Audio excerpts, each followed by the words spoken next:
In 1943, 3 million people starved to death in Bengal, India. Not because there was no food, there was food, plenty of it. It was sitting in warehouses, controlled by a single company, while the people outside those walls ate grass, leather, and their own dead. That company wasn't some shadowy cartel operating in the dark. It was publicly traded. It had shareholders. It had a board of directors who wore suits and drank tea and called themselves gentlemen. The company was the British East India Company. And what happened in Bengal wasn't a tragedy. It was a business decision. Welcome to Dark History's Bright Futures, where we go behind the myths that we were taught as fact and find the truth and bodies they buried underneath. Let's talk about one of the most powerful corporations in human history and how it turned hunger into a revenue stream. To understand what happened in Bengal, you have to understand what the East India Company actually was, because most people get it wrong. They think of it as a trading company. Spices, silk, tea, men in tricorn hats haggling on docks. That's not wrong, but it's maybe 10% of the story. At its peak, the East India Company had its own army, 260,000 soldiers, twice the size of the British Army itself. It had its own courts, its own jails, its own foreign policy. It could declare war, it could sign treaties, it could execute people. It was, in every meaningful sense, a country disguised as a corporation. Founded in 1600 by a royal charter from Queen Elizabeth I, its original mandate was simple: open trade routes to the east and bring back profit. And for a while, that's what it did. But the thing about power is that it expands to fill whatever space is available. By the mid-1700s, the company had stopped trading with India. It had started owning it. Here's the mechanism. And pay attention here, because this is where it gets genuinely sinister. When the company took control of Bengal in 1757, after the Battle of Plassey, a battle that many historians argue was essentially a corporate coup, they inherited a functioning agricultural economy. Bengal was one of the most fertile regions in the world. Rice, wheat, indigo, cotton. It fed itself easily and exported the surplus. The company looked at this and asked one question: how do we extract more? Their answer was a tax system called the permanent settlement. Local farmers, called ryots, were required to pay land taxes in cash, not in crops. Cash. This sounds like a minor administrative detail. It wasn't. Because in a subsistence farming economy, you don't have cash. You have rice. You have grain. So to pay the tax, you have to sell your food. And if the harvest is bad, if the monsoon is late or the rains don't come, you still owe the same tax. You just owe it with nothing to sell. And if you can't pay, the company seized your land. Then they leased it back to you at interest.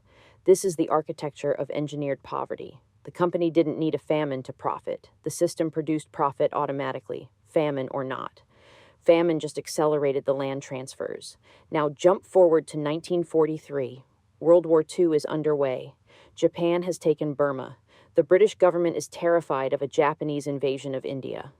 Winston Churchill makes a decision. Bengal's rice supplies will be requisitioned for the war effort and for export to British troops in Europe. Local consumption is secondary. Winning the war is primary. This is where the numbers become incomprehensible. Historians estimate that between 2 and 3 million people died in the Bengal famine of 1943. Some estimates go higher. The streets of Calcutta were filled with bodies. Parents gave away their children to strangers, hoping someone, anyone, might feed them. Entire villages went silent, and throughout this, ships loaded with Indian grain were leaving Indian ports. When the Bengali governor cabled Churchill begging for emergency food imports, Churchill's response, recorded in the minutes, was to ask why Gandhi hadn't died yet. He also wrote privately that the famine was the fault of Indians for breeding like rabbits. Here's the part that makes this more than just a wartime atrocity.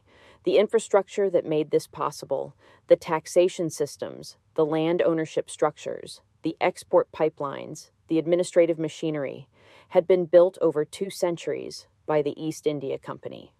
Churchill didn't invent the mechanism. He inherited it and used it. The company had spent 200 years building a system optimized for extraction. Famine wasn't a bug. Under certain conditions, it was a feature. Here's the part of the story that rarely gets told. The East India Company collapsed spectacularly.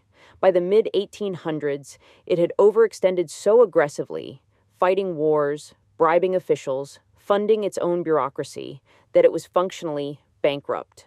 The British government had to bail it out multiple times, and then came 1857. The Indian Rebellion, called the Sepoy Mutiny by the British, was a massive uprising against company rule. It was brutal. Both sides committed atrocities. And when it was over, the British Crown looked at the East India Company and made a calculation. You are more trouble than you are worth. In 1858, the company was dissolved. The British government took direct control of India. The company that had owned an empire, commanded 250,000 soldiers, and extracted more wealth than some nations will ever produce, was wound down. Its shareholders were paid off. Its officers were absorbed into the civil service. And the system it built, the taxation structures, the land laws, the export pipelines, those stayed. Because the Crown didn't dismantle the machine. They just put a new driver in the seat. The East India Company is often taught as a story about trade, about the age of exploration, about how Britain built an empire. What it actually is, if you look at the machinery underneath, is a case study in what happens when a profit motive is given sovereign power and no meaningful accountability. The shareholders never saw Bengal. They saw quarterly returns, and that distance between the people making decisions and the people those decisions destroyed is not a historical curiosity. It is a design feature that outlived the company by centuries. The names change. The structures don't. That's what we do here at Dark History's Bright Futures. We follow the money until we find what it cost and who paid. If you enjoyed this video, give us a like. If you want the next one, subscribe, because the story of the railroad tycoon who bought the U.S. government and won is even darker than this one, and that one is coming right around the corner. If you have a dark history you want told, let us know in the comments. Until next time, stay bright, my friends.